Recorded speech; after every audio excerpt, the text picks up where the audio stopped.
Welcome back to the Spit Out. I'm Jefferson. Alongside me, as always, the one with all the holes in his game, Swiss Cheese, and we're the disc golf world. We got 2 tournaments this past weekend, one overseas, the Konopiste Open, and Go Throw is back with the Kayak Point Showdown.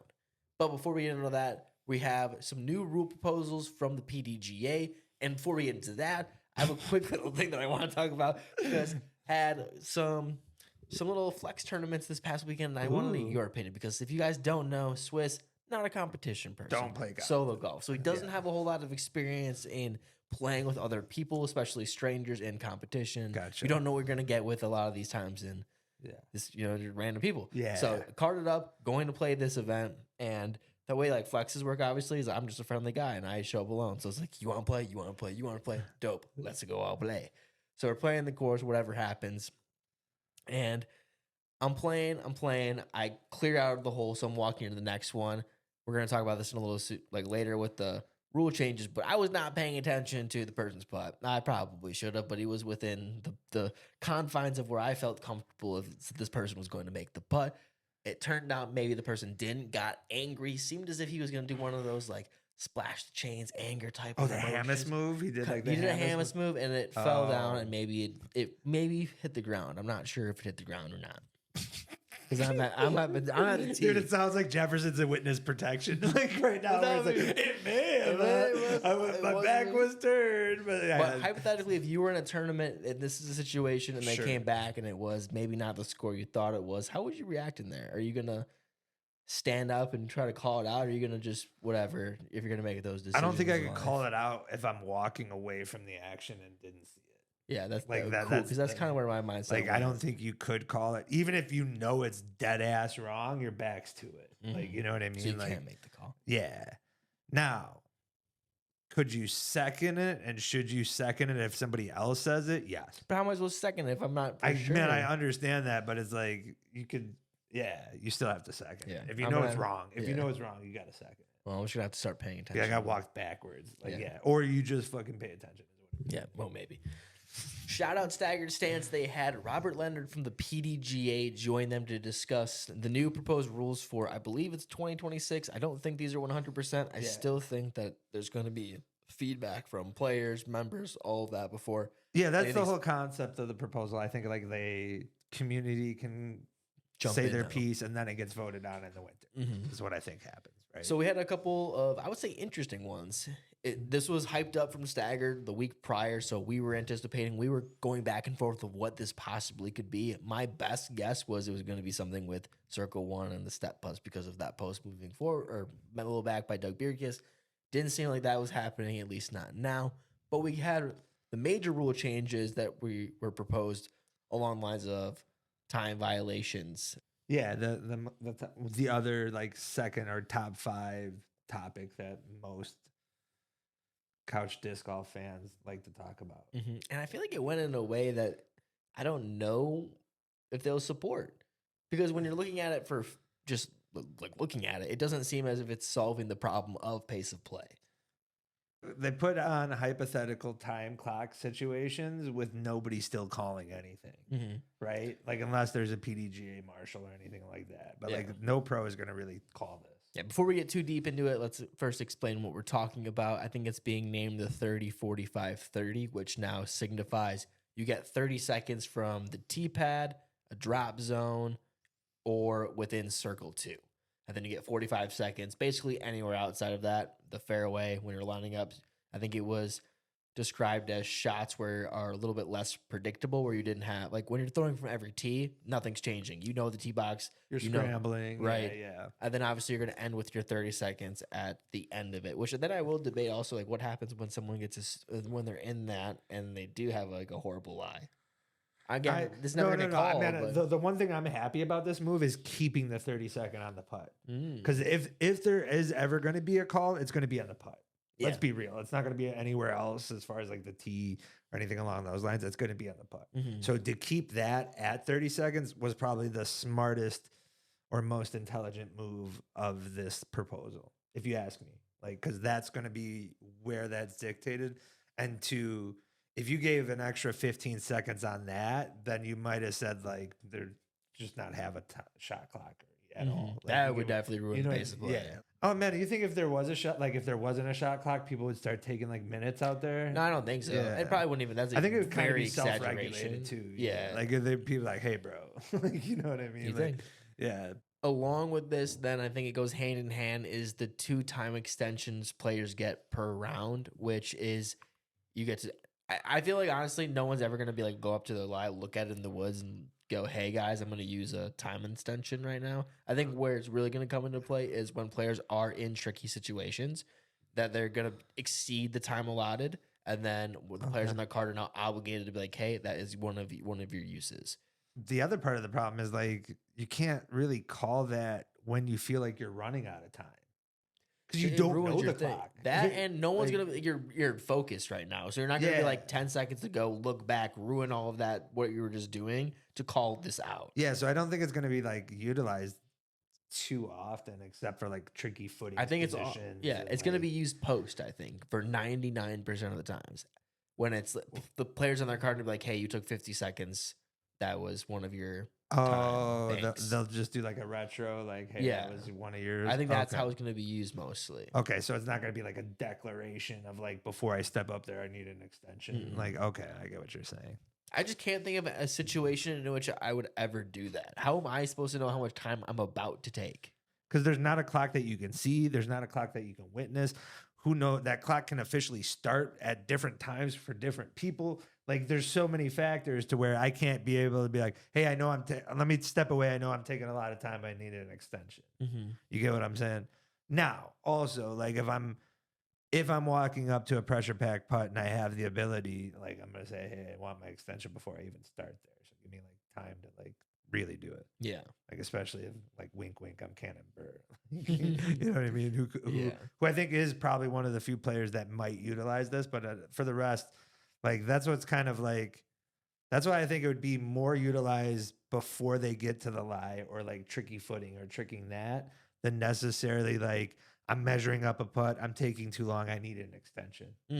You get what I'm saying? So, and that's why, again, like why this is such a nothing burger is because like I still don't think this has pros calling out the pros. I still don't think this has necessarily given great enough guidelines for marshals to be able to do it either. Yeah.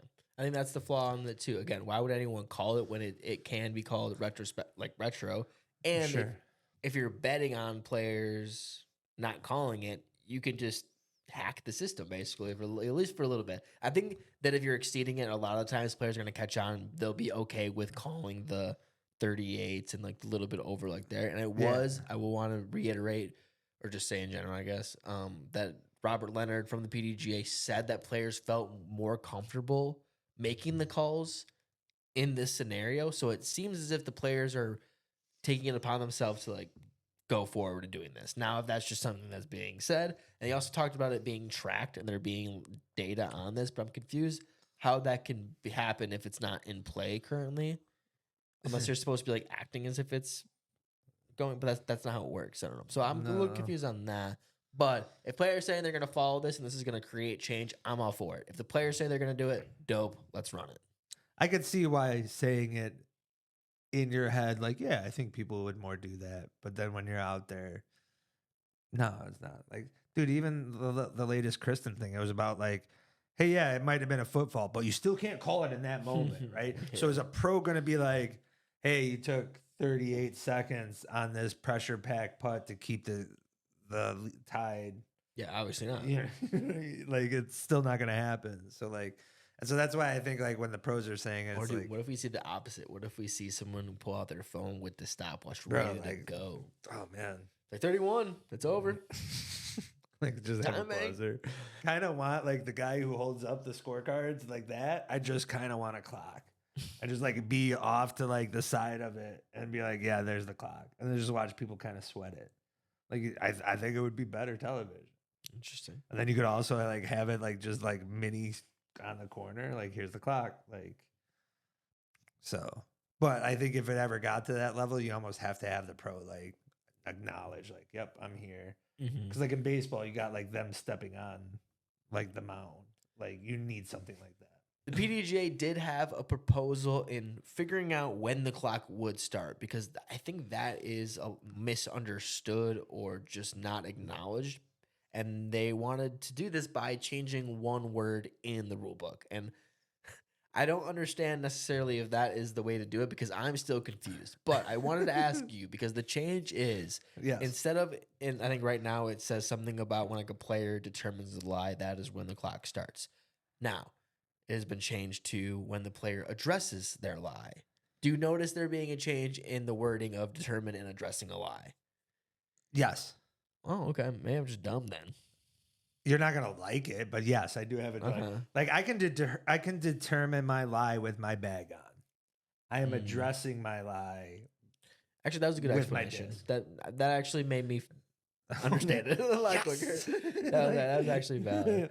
Like if you know what I mean, because it gets a little tricky there though, actually, because when Robert was explaining it, and he brings up examples of like when the clock should start in right now. According to the rules right now, the clock should start as soon as someone range finds it, as soon as someone plants their mini, and another one was when they started to scope out the options.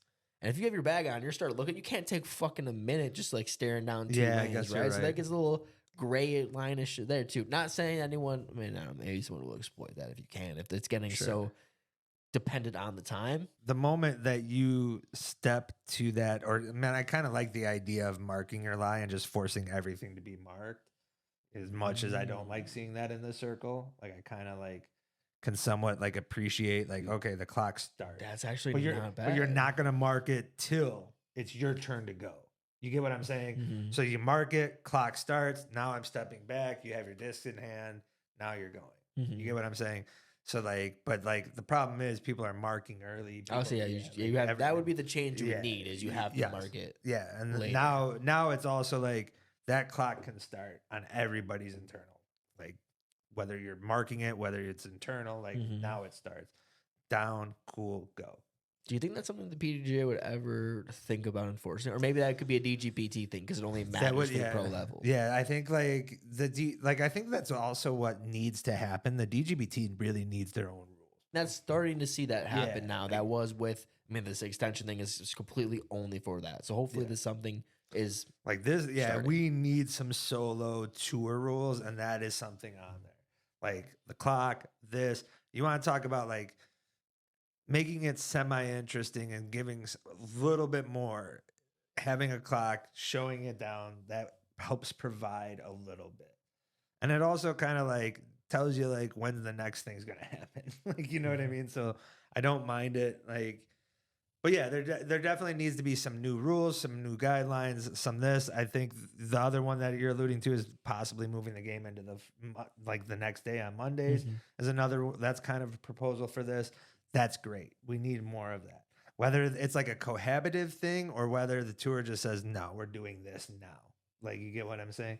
And they can do, like, I think they can get away with, that's the problem because it's PDGA sanctioned. So, like, I guess you can't, but like, you should be able to. Like, if you ask me, but like, that's what's that's what the PDGA is always going to dangle over their head. If they, I don't know if they are, but I mean, if that was an organization, that's kind of what I would do to make sure they can't break away completely. Yeah, I guess you're right. Like, because man, I think there should be something along those lines of being like, yeah, you can't jump putt. I feel like if they wanted to, they're pretty buddy and they can come together and figure out some solutions. Yeah, absolutely, they're gonna do that. But like, I think there should be some more of those. Like, I think in the near future we're seeing it. Yeah, and like again.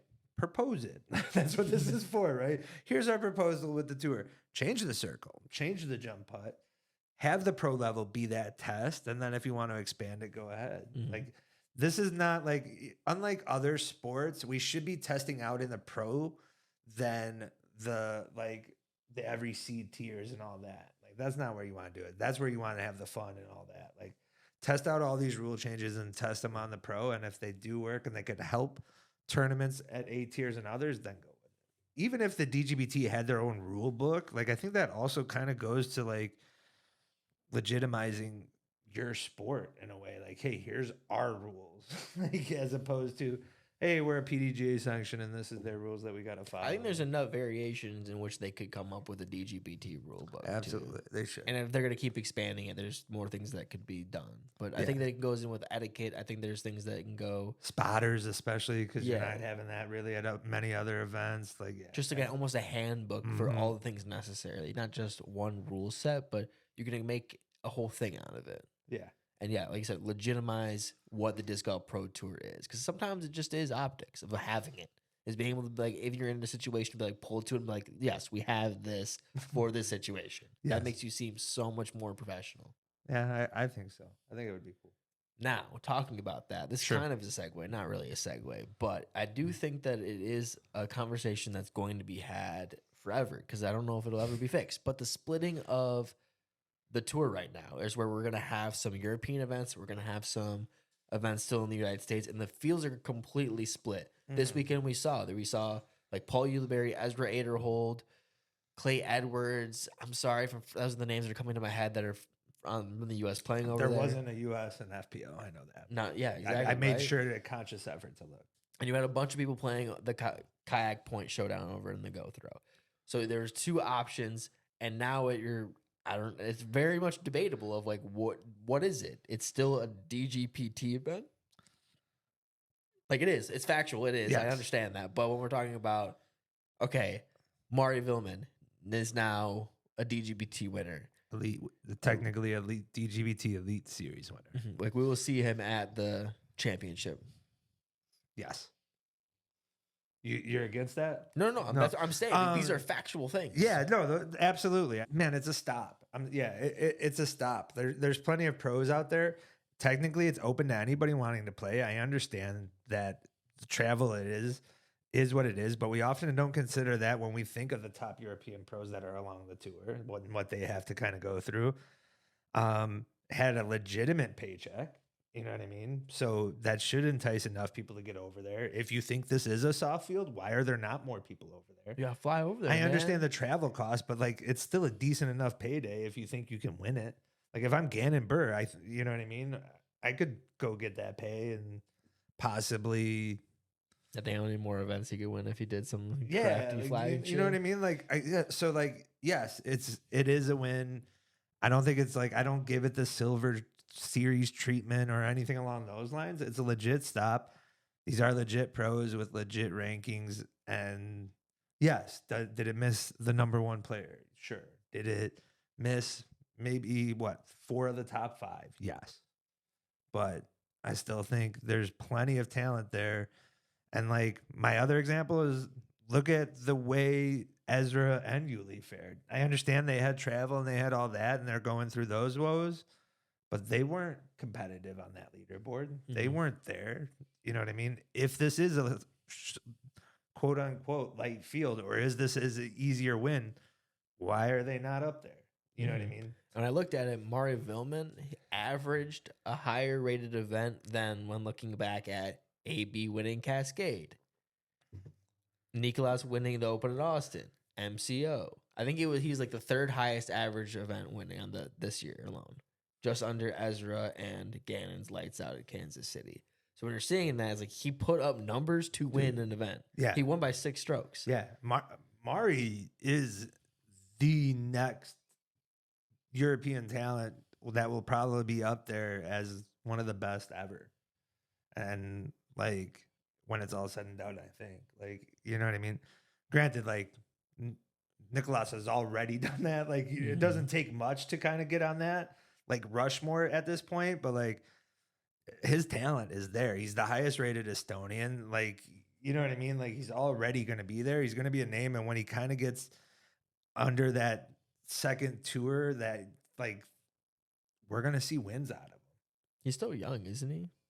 Yeah, I'm not sure on his age, but I believe so. MVP sponsors. MVP, if you get a signature series expiration, he's going to get paid. Yeah, I think what we're going to look on this European swing is we're going to look at Mari Vilman making that name no differently than what Silva did last year in the FPO, where like, hey, she may not have fared so much in US, but where Mari's like has had a very limited experience on the US tour soil thus far, but he has made a name for. He will make a name for of himself on this European swing, and the fact that he is MVP has helped that already. Mm-hmm.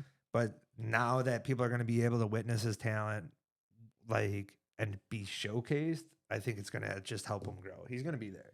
If Mari can basically create a whole I feel fan like every base of time I hear MVP, Mari, also, I'm sorry, like I think of like pregnancy tests, like Daily Show. not the father, dude. Yeah, like that's the, like I know that it's not the same, but I can't get that like visual in my head of like people dancing and stuff.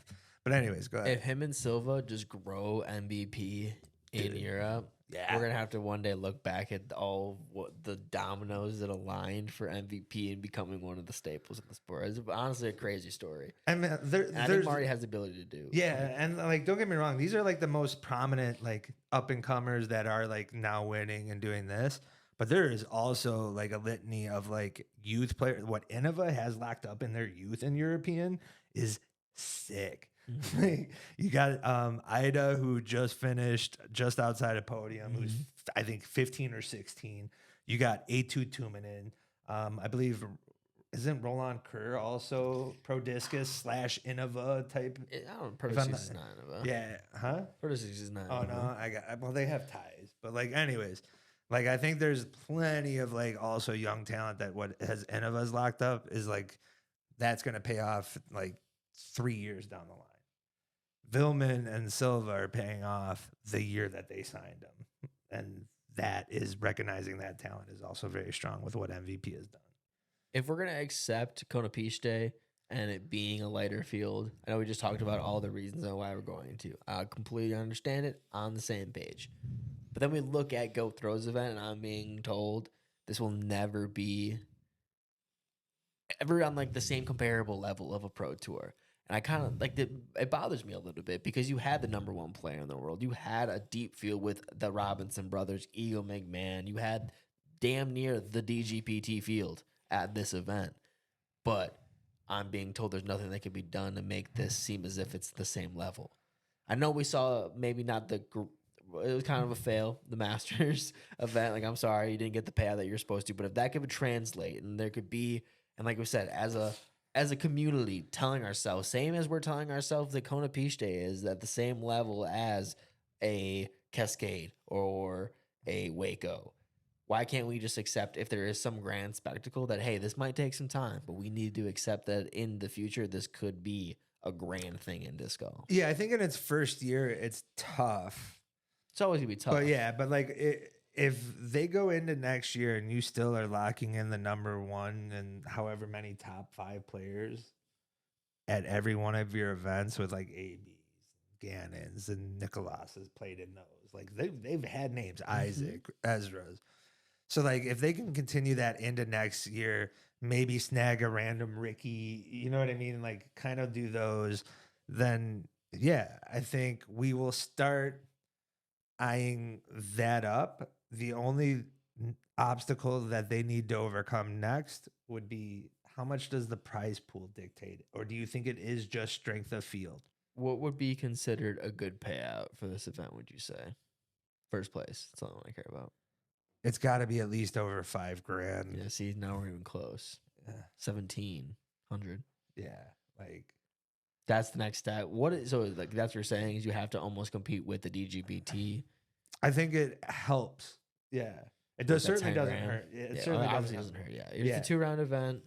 Yeah, the fact that it's 2 rounds should get you a little bit of a leeway, but like Also could get you a little hurt with people claiming that it's not as strong, which I will understand that. I understand that. Yeah, but I think if they could throw in like semi, like Konopiste was I think 8,500 for the one. Oh really? Yeah, it was pretty decent. That's what I was saying. Like I thought DGPT were all 10 grand. That's why I said, oh. Ooh, yeah. I mean, I could understand as being in Europe. Maybe it's the conversion. I don't know. Yeah, fuck, maybe. Fucking euros, bro. Yeah. I don't know. I hope Konopiste stays around because I think it's the funnest tournament name to say. That's why I don't want it to go. I don't know if I was going to say that because a lot of people were complaining about it being the birdie and die course. Yeah, but there's shot 40 under. Balled out, but shot 40 under. You can't tell me we're going to complain about all these courses, but all of a sudden we're cool. No, I'm not the one that complains. No, I get it. I'm just saying, but, like, yeah, there's I no don't way. mind birdie or die courses, and like, I think there is still enough. Like, yeah, you're kind of right. I can't even defend 40 under. Like, some of those are just like straight wide fairways. Like, throw it this far and hit a putt. Especially the way we kind of hit the circle, yeah. Unless they kind of made the greens a little bit more trickier, then yeah, I could see it getting off. But how many tournaments they got overseas also? Like how many like locales could they have a pro caliber tournament? And this one has a fucking castle in the background, bro. Like how The do you get castle rid is of this? dope. Yeah, that's the Like, option come on, is place like- for that. I feel like there's enough places out in Europe that they can find some dope things. I'm cool with Konopiste being there. I'm okay with birdie or die courses. I think that there is an element to the game where there is stress knowing you have to birdie every single hole.